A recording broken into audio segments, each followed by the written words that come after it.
एक छोटे से गांव में एक बुजुर्ग आदमी रहते थे जिनका नाम मदन था।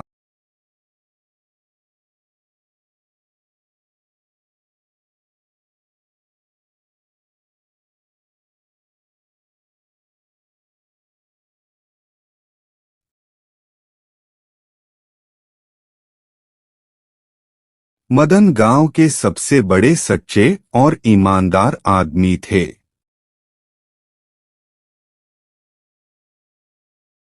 उनके पास एक बहुत ही अनमोल गहना था जिसे उन्होंने अपने पिताजी से वारिस में पाया था। वह गहना उनके लिए न केवल आर्थिक मूल्य रखता था बल्कि उसमें उनके पिताजी की यादें भी जुड़ी हुई थीं। एक दिन गांव में एक अमीर व्यापारी आया। उसका नाम राजा था।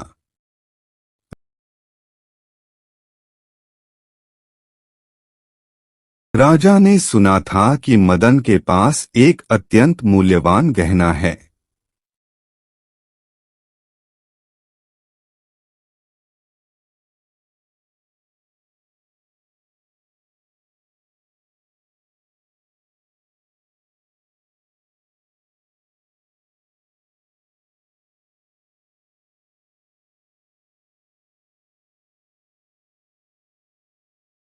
आप कौन हो?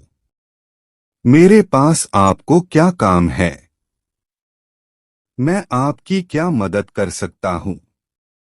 आपके पास मदद मांगने नहीं आया हूँ, कुछ खरीदने आया हूँ।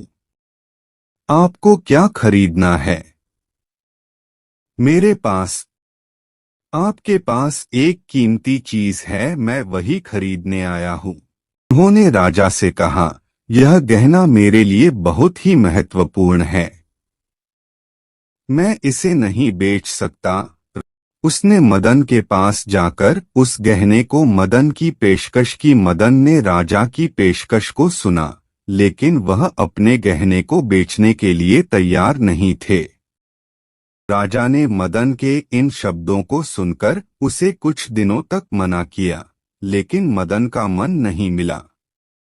विक्रम ने अंत में उसे एक अत्याधुनिक ऑफर दी। मदन जी, मैं तुम्हें इस गहने के दोगुने मूल्य में एक बड़ी संपत्ति दे रहा हूँ। मदन ने विचार किया और अंत में उसे स्वीकार कर लिया।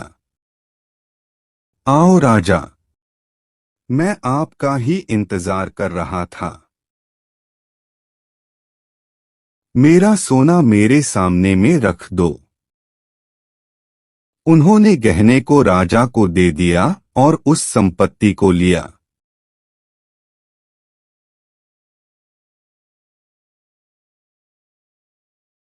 कुछ दिन बाद गांव में एक दुखी आदमी आया।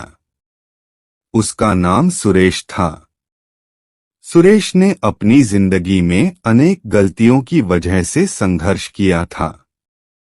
वह दुखी और असहाय था। मदन ने सुरेश के दुख को देखा और उसकी मदद करने का निश्चय किया।